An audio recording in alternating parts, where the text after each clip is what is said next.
कैसे हैं आप सब। आईसीटी वर्चुअल क्लासरूम देहरादून में आप सबका स्वागत है। मैं विकास। आज हम क्लास 7th का मैथ्स करेंगे बच्चों, और हम एक आज नया टॉपिक शुरू करने जा रहे हैं। इसीलिए बिल्कुल ध्यानपूर्वक आप इसको देखें, सीखें, क्योंकि यहीं से आपके इस चैप्टर के बेसिक स्टार्ट होंगे। तो जब तक आपको बेसिक नहीं आएंगे, एडवांस्ड क्वेश्चन आप नहीं कर पाएंगे। तो धीरे धीरे बिल्कुल सिंपल चीजों से हम शुरू करेंगे और फिर एडवांस चीजें करते जाएंगे। तो बच्चों, जो आपका चैप्टर है आज, सरल समीकरण यानी सिंपल इक्वेशंस इसको हम बोलते हैं, और ये चैप्टर आज आपका शुरू होने जा रहा है। तो इसके बारे में हम बताएंगे कि भाई इक्वेशंस क्या होती हैं, कैसे हम उनको रिप्रेजेंट करते हैं, फिर कैसे सॉल्यूशन निकालते हैं। बहुत सारी चीजें इसमें आके आपकी आएंगी। तो बिल्कुल ध्यानपूर्वक इसको लेक्चर को देखें, और फिर उसके बाद साथ साथ आप नोट्स भी बनाते जाएं। जो यहाँ पे हम करेंगे उसके नोट्स आप जरूर बनाते जाएं, ताकि बिल्कुल आपको याद रहे वो चीज। इसी के साथ चलते हैं स्मार्ट बोर्ड पे और स्टार्ट करते हैं। तो बच्चों, दो चीज होती हैं, एक होता है एक्सप्रेशन और एक होता है इक्वेशन। जो एक्सप्रेशन हुआ वो क्या हुआ, देखिए, अगर मैं आपको बोलूं कि भाई मैं यहाँ पे कोई टर्म लिखता हूं, जैसे x+4, मैंने क्या लिख दिया, x+4। ये क्या हो गया, ये हो गया एक एक्सप्रेशन। ये हो गया एक्सप्रेशन। मैंने कुछ लिखा है x+4, ये एक्सप्रेशन हो गया। लेकिन अगर मैं आपको बोलूं भाई x+4 तो है, लेकिन ये है 6 के बराबर। किसके बराबर? 6 के बराबर है ये। तो ये क्या हो गया, ये हो गया इक्वेशन। क्या हो गई? इक्वेशन। समझ में आ गया इक्वेशन क्या हुई? इक्वेशन को हम क्या बोलते हैं? समीकरण। इक्वेशन समीकरण होता है। तो जहां पे भी ये इक्वल टू आ जाए, इक्वेलिटी, इसको हम इक्वेलिटी बोलते हैं, इक्वल का साइन बोलते हैं, ठीक है। तो इक्वेलिटी, जहां पे भी ये इक्वेलिटी आ जाए, या फिर इसको हम समीका बोलेंगे। हिंदी में क्या बोलते हैं? समीका। जहां पे भी ये समीका आ जाए, इक्वेलिटी आ जाए, उसको हम इक्वेशन बोलेंगे। देखिए, इक्वेलिटी, इक्वेशन, यहां से आपको याद होना चाहिए। समीका, समीकरण, ठीक है। तो इसके जहां भी आपको इक्वल टू दिखे, इक्वेलिटी दिखे, मतलब वो इक्वेशन है, वो समीकरण है। इस चीज का आप ध्यान रखिए। अब देखिए, जो ये इक्वल टू है, ठीक है, जो ये इक्वेलिटी है, समीका है, इसके दो तरफ होते हैं, दो साइड होती हैं। कौन सी साइड होती हैं? एक तो लेफ्ट हैंड साइड होती है और एक राइट हैंड साइड होती है। तो जो ये साइड है इक्वल टू के, जो बायां तरफ है, इसको हम बोलेंगे LHS। LHS, ठीक है, LHS, या फिर इसको बायां पक्ष भी बोलते हैं हम। इसको हम बायां पक्ष बोलेंगे। LHS यानी लेफ्ट हैंड साइड, इसको हम लेफ्ट हैंड साइड बोलेंगे।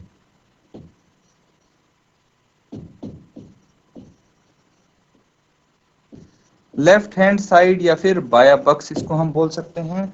जो राइट हैंड साइड है या फिर दाईं तरफ है, उसको हम दायां पक्ष बोलेंगे। दायां पक्ष।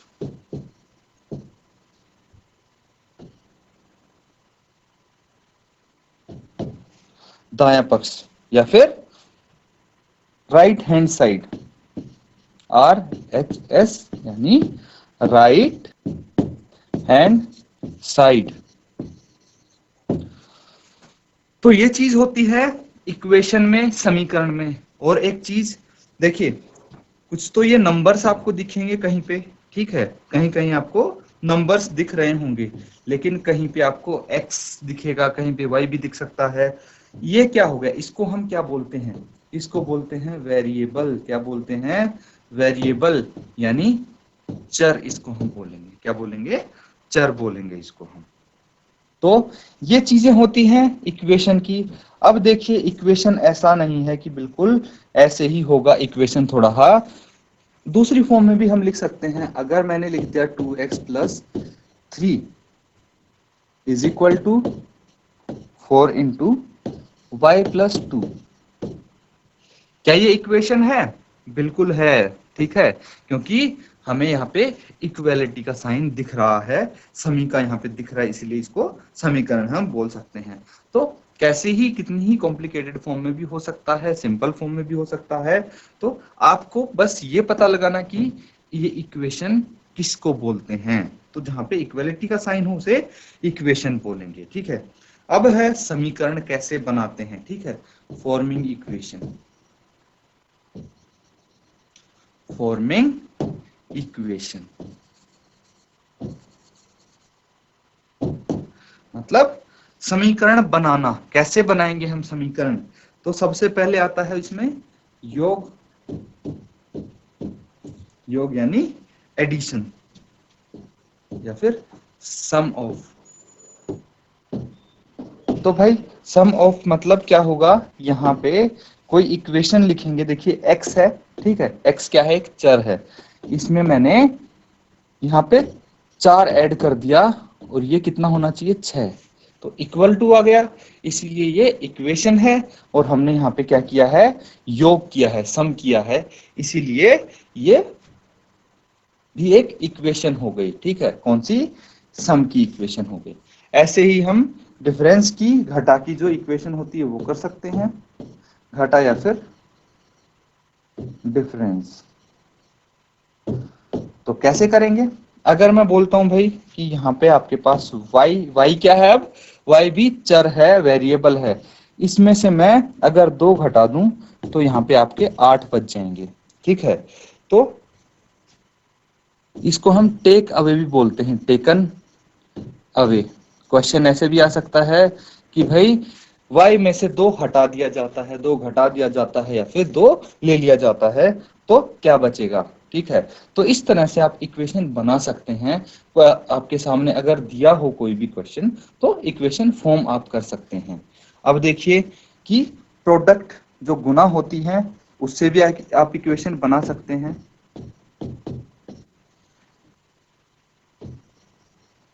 प्रोडक्ट कैसे बनाएंगे? आप लिख सकते हैं इसको 3x is equal to 21, 21, 3x is equal to 21। तो आपने x को क्या कर दिया? 3 गुना कर दिया या 3 से गुना कर दिया, ठीक है। तो ये प्रोडक्ट हो गया आपका। अब इसको क्या कर सकते हैं आप? गुना, कितने गुने कोई चीज होती है? टाइम्स। तो ये बच्चों आपका लिख के आ सकता है कि भाई एक्स के 3 टाइम है, या डबल है, या थ्राइस है, तिगुना है, दोगुना है। उस तरह से लिख के आ सकता है कि कितने गुने हैं भाई ये। तो जैसे ये 6x लिखा मैंने, यानी ये कितने गुने है? 6 गुने है, ठीक है। x का 6 गुने है। 3y मतलब 3 गुना है ये। इसी तरह क्या हो सकता है? डबल होता है 2 गुने। क्या होता है? 2 गुना जो होता है उसको डबल बोलते हैं हम। ट्वाइस बोल सकते हैं। फिर जो 3 गुना है उसको थ्राइस बोल सकते हैं हम, थ्राइस या फिर तिगुने। तो इस तरह से आपके क्वेश्चन आ सकते हैं। तो आपको पता होना चाहिए कि किस प्रकार से आप लिख सकते हैं इनको। अब आता है फ्रैक्शन यानी भिन्न। फ्रैक्शन आ गया। तो फ्रैक्शन से कैसे फॉर्म करते हैं हम इक्वेशन? हम बिल्कुल लिख सकते हैं, जैसे अगर x है, ठीक है, x का 1/4 है, या फिर 1/4 को आप x से मल्टीप्लाई कर सकते हैं, ठीक है। तो आप बोल सकते हैं अगर 1/2 y है तो इसको आप लिख सकते हैं y/2, यानी y का हाफ भी आप लिख सकते हैं, y का आधा जो होता है ये x का 1/4 हो गया। तो इस तरह से फ्रैक्शन भी आप लिख सकते हैं, फ्रैक्शन में भी लिख सकते हैं इनको। तो ये तो होगी बच्चों आपकी इक्वेशन कैसे फॉर्म करते हैं, ठीक है। किस किस चीज का हम यूज करते हैं। कोई इक्वेशन आपको बनाने को दी जाए तो किस तरह से बना सकते हैं। अब क्या होता है, हमें वैल्यूज भी कई जगह रखनी होती हैं, बहुत सारी वैल्यूज भी रखनी होती है। पुटिंग वैल्यूज यानी जो चर है उसका मान रखने पर, कोई चर है उसका भाई हम मान रखेंगे तो क्या सॉल्यूशन आएगा। जैसे कि मैंने बोल दिया x प्लस 4 है, ये 10 के बराबर है। क्या है? 10 के बराबर है। और x, आप x को 2 के बराबर रखो। x यहाँ पे आपको 2 के बराबर रखना है, तो यहाँ पे अगर मैं x को 2 के बराबर रखता हूं तो कितना आ जाएगा, x की जगह 2 प्लस 4, और ये कितना आ गया, ये आ गया 6। लेकिन किसके बराबर था, ये तो 10 के बराबर था, यानी कि ये इक्वेशन गलत हो गई। क्या हो गई? गलत होगी, क्योंकि x प्लस 4 इसके बराबर नहीं होगा। अगर x का मान 2 होगा तो हम चेक कर सकते हैं, बिल्कुल इसी तरह आप चेक करेंगे। अब देखिए, जैसे एक और इक्वेशन हम यहाँ पे चेक करके देखते हैं। अगर 7x plus 15, 7x plus 15 is equal to -19 है, और यहाँ पे आपको x इज इक्वल टू -2 दिया गया है, तो बताइए क्या इक्वेशन सही है? अगर x का मान -2 है तो x की जगह आप -2 रख दीजिए, बस पता लग जाएगा। 7 इंटू 2 कितना होता है? 14, और ये माइनस का होगा, और प्लस 15 कितना आ जाएगा? 1 आ जाएगा। लेकिन आपको राइट हैंड साइड कितना दिया हुआ है? राइट हैंड साइड तो भाई -19 दिया हुआ है, तो आपका जो लेफ्ट हैंड साइड है या फिर बायां पक्ष है वो तो आया है 1, जो राइट हैंड साइड है वो है -19। तो ये दोनों लेफ्ट हैंड साइड और राइट हैंड साइड ही बराबर नहीं है, तो ये इक्वेशन नहीं हो सकती अगर x का मान यहाँ पे -2 है तो। अब एक बहुत ही जरूरी हम मेथड करने जा रहे हैं यहाँ पे, बिल्कुल आप ध्यान पूर्वक देखना इसको। मेथड का नाम है बच्चों hit and trial. Hit and trial, hit and trial method इसको हम बोलेंगे, या फिर आप बोल सकते हैं ट्रायल एंड एरर मेथड। क्या बोल सकते हैं इसको? ट्रायल एंड एरर मेथड भी आप बोल सकते हैं, ट्रायल एंड एरर मेथड, या फिर आप इसको बोल सकते हैं प्रयत्न और भूल विधि। हिंदी में क्या बोलेंगे?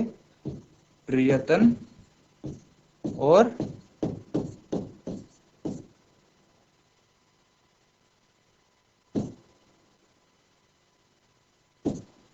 प्रयत्न और भूल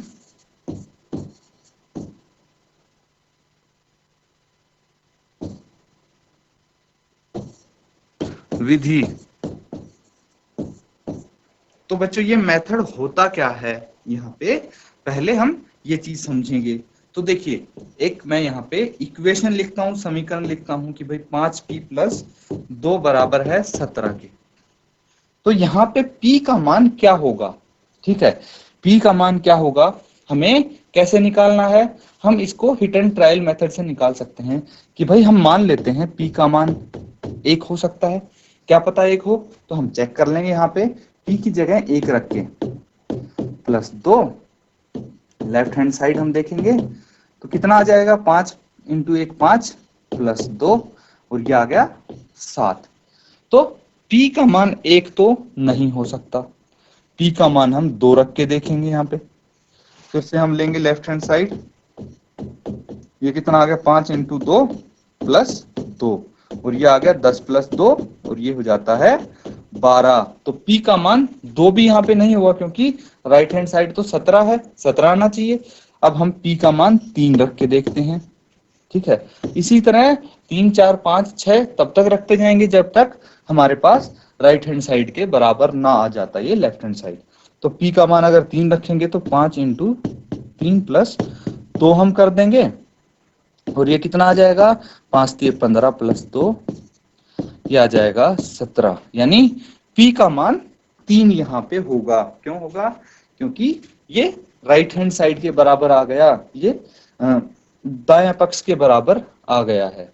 तो इसीलिए इसी को बोलते हैं ट्रायल एंड एरर मेथड की भाई आप तब तक कोशिश करते रहो जब तक एरर आती है और अगर एक बार ही एरर आ गई तो आप दूसरी वैल्यू रख के देखो, दूसरा मान रख के देखो, उसमें भी गलती एरर आ जाती है तो फिर तीसरा मान रख के देखो, जब तक आपका आंसर सही नहीं आ जाता तब तक आप कोशिश करते रहो। तो यही मेथड है जो आपका यहाँ पे भी यूज होगा। अब देखिए बच्चों, हम यहाँ पे एक्सरसाइज की तरफ चलते हैं और एक्सरसाइज करेंगे। तो ये 4.1 है एक्सरसाइज।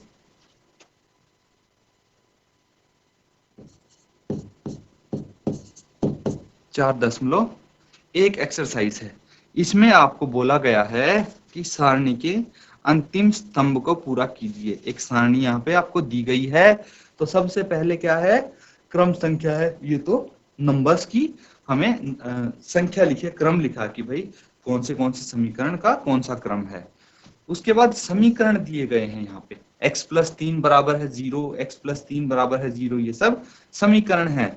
और फिर चर का मान यहाँ पे अगले कॉलम में दिया हुआ है। ये देखिए x का किसके बराबर है, 3 के बराबर है, 0 के बराबर है, फिर x यहाँ पे -3 के बराबर है। आपको बताना क्या है मेन, अब यहाँ पे है क्वेश्चन। देखिए आपको बताना है कि समीकरण संतुष्ट होती है या नहीं, ये आप यहाँ पे बताएंगे। तो कैसे बताएंगे, चेक करके बताना पड़ेगा आपको। कैसे चेक करेंगे भाई, वैल्यू रखेंगे, आपको जो x का मान यहाँ पे दिया गया है वो रखेंगे और फिर आप यहाँ पे बता सकते हैं। तो पहला पार्ट देखिए करके देखते हैं हम। x+3 बराबर है 0 है, लेकिन यहाँ पे x का मान क्या बोला गया है, आपको कितना रखना है, 3 रखना है। x का मान 3 रख के देखिए क्या आ जाएगा, x का मान अगर हम 3 रखेंगे तो 3 + 3 और ये आ गया 6। कितना आ गया, 6 आ गया। तो क्या ये समीकरण संतुष्ट होती है या नहीं होती, ये आप बताइए। देखिए लेफ्ट हैंड साइड तो आपका 6 है और राइट हैंड साइड यहाँ पे कितना है, राइट हैंड साइड 0 है। लेफ्ट हैंड साइड 6 है, राइट हैंड साइड 0 है। तो बिल्कुल दोनों लेफ्ट हैंड साइड और राइट हैंड साइड बराबर नहीं है। अगर दोनों पक्ष आपके बराबर नहीं है तो संतुष्ट नहीं होता, वो समीकरण संतुष्ट नहीं होगा। समीकरण संतुष्ट कब होगा, जब हमारे लेफ्ट हैंड साइड और राइट हैंड साइड दोनों बराबर होंगे। ये चीज आप ध्यान रखें बच्चों। तो इसी तरह आगे के क्वेश्चंस भी आप ऐसे ही ट्राई कर सकते हैं, बिल्कुल इसी तरह आप कर सकते हैं। तो अगला क्वेश्चन आप करके देखिए।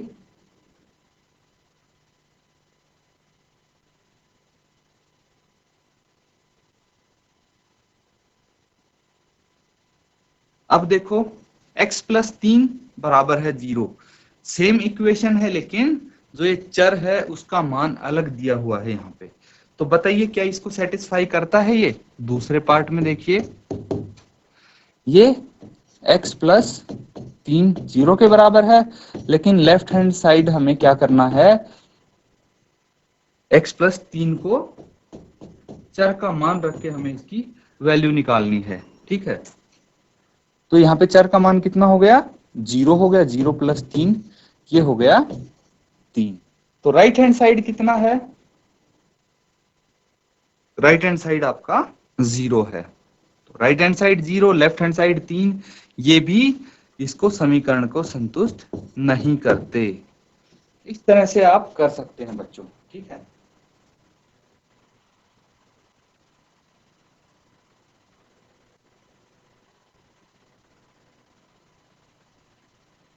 नेक्स्ट वाला आप देखिए, यहाँ पे -3 रखना है आपको। तो अगर -3 रखेंगे तो क्या ये संतुष्ट करेगा, बिल्कुल यहाँ पे चेक कर सकते हैं, बिल्कुल इसी तरह जैसे अभी तक कर रहे हैं हम। तो x+3 = 0 है और हम लेफ्ट हैंड साइड में वैल्यू रख देंगे x की, कितना, x+3 है और x यहाँ पे -3 हम रखेंगे। तो -3 और +3 ये 0 हो जाता है, जो कि राइट हैंड साइड भी 0 है।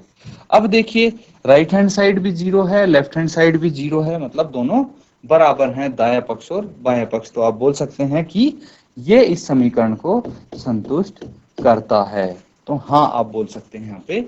तो ये क्वेश्चन पूरा आपके सामने टेबल दिया हुआ है, इसको किस तरह से आप करते हैं, सॉल्व करते हैं, ये आपके ऊपर है। यहाँ पे सिर्फ वैल्यूज रख के आपको चेक करना है बच्चों।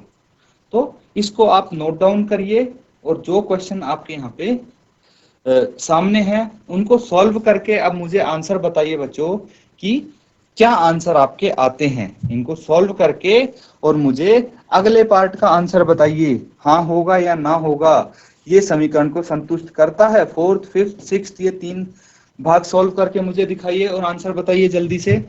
अभी आप इसको सॉल्व कीजिए, सिर्फ वैल्यू रखनी है, मान रखने हैं बच्चों आपको। जिस तरह से हम यहाँ पे रख रहे थे इसमें भी आपको मान रखना है। देखिए फोर्थ क्वेश्चन में और आपको करके दिखाता हूं, इसका fourth part.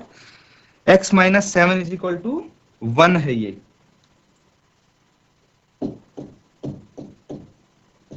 x minus 7 is equal to 1 है ये, ठीक है। ध्यान पूर्वक देखेंगे सभी बच्चे, ध्यान से इसको सीखेंगे।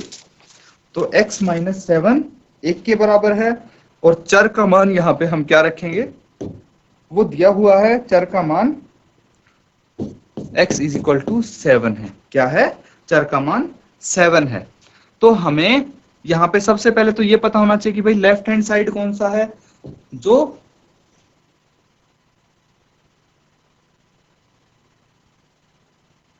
तो बच्चों यहाँ पे हम क्या करेंगे, लेफ्ट हैंड साइड ले लेंगे। लेफ्ट हैंड साइड कितना है, x माइनस 7 जो है वो लेफ्ट हैंड साइड हो गया। अब इसमें जो चर का मान यहाँ दिया हुआ है वो रख के देखेंगे हम सबसे पहले। तो चर का मान 7 दिया है तो हम x की जगह 7 रख देंगे और इसको सॉल्व कर देंगे। क्या आएगा सॉल्यूशन, 7 माइनस 7 जीरो हो गया। लेफ्ट हैंड साइड तो जीरो है, अगर हमारा राइट हैंड साइड भी जीरो होता तो ये क्या है, समीकरण को संतुष्ट करता, और अगर नहीं होगा तो नहीं करता। लेकिन राइट हैंड साइड तो यहाँ पे 1 है, तो left hand side right hand side के बराबर नहीं है या नहीं है, नहीं है ना। इसीलिए यहां पे आप लिख सकते हैं कि भाई ये समीकरण को संतुष्ट नहीं करता, समीकरण संतुष्ट नहीं होता, यहां पे तो आप नहीं लिख देंगे। इस तरह सारे क्वेश्चंस आपको करने हैं। बिल्कुल आप ये करके देख सकते हैं, यहाँ पे समीकरण संतुष्ट आपका होगा। हाँ क्यों होगा, क्योंकि देखिए 8 माइनस 7 1 आ जाएगा और राइट हैंड साइड भी 1 है, इसीलिए। इसी तरह आप सारे क्वेश्चंस यहाँ पे अटेम्प्ट करें। देखिए 6th 7th 8th में से हम कोई एक पार्ट कर लेते हैं यहाँ पे, जैसे 8th पार्ट कर लेते हैं हम यहाँ पे। 5x इज इक्वल टू 25 है, तो क्या लिखेंगे आप, 5x इज इक्वल टू 25 है और चर का मान यहाँ पे क्या दिया है, चर का मान यहाँ पे x इज इक्वल टू -5 दिया है। तो x इज इक्वल टू -5 है। लेफ्ट हैंड साइड हम ले लेंगे, लेफ्ट हैंड साइड क्या है 5x, 5 इंटू -5 आप करेंगे और ये कितना आ जाएगा, 5 इंटू 5 25 और साइन माइनस का एज इट इज, ठीक है। अब देखिए बच्चों यहाँ पे राइट हैंड साइड हमारे पास कितना है, 25 है। क्या ये बराबर है, नहीं बराबर नहीं होंगे ये। क्यों नहीं होंगे, क्योंकि लेफ्ट हैंड साइड तो 25 -25 है ना, और राइट हैंड साइड कितना है, राइट हैंड साइड 25 है।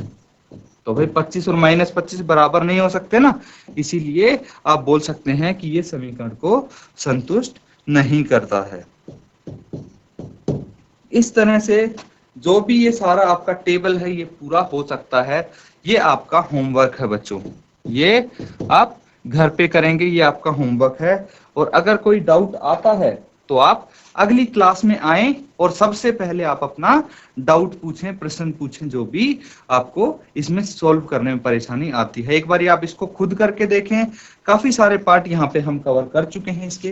देखिए पहला, दूसरा, तीसरा, चौथा और 8वां ये पार्ट यहाँ पे हम करके देख चुके हैं। बिल्कुल इसी तरह से बाकी के भाग भी आपको सॉल्व करने हैं, तो ये घर से आप करके लाएंगे और मुझे अगली क्लास में इसका आंसर बताएंगे। तो बच्चों आज के लिए हम बस इतना ही करेंगे। जो भी यहाँ पे हमने क्वेश्चंस कवर किए हैं, उम्मीद है आप सबको अच्छे से समझ में आए होंगे, क्योंकि ये हमारा चैप्टर का स्टार्टिंग है। पहला लेक्चर है इस चैप्टर पे, तो आपको हो सकता है थोड़ी बहुत परेशानी आई हो इसको समझने में, लेकिन जैसे जैसे आप आगे के लेक्चर्स भी देखेंगे, अटेंड करेंगे, तो बिल्कुल आपके लिए सिंपल होता जाएगा, सारे क्वेश्चन बहुत ही आसान होते जाएंगे। इसीलिए आप अपना होमवर्क रेगुलरली करते रहें और जो यहाँ क्लास में पढ़ाया गया है एक बार घर जाके भी उसको जरूर दोहराएं। तो इसी के साथ आपका आज का लेक्चर हम खत्म करते हैं। Thank you and have a nice day.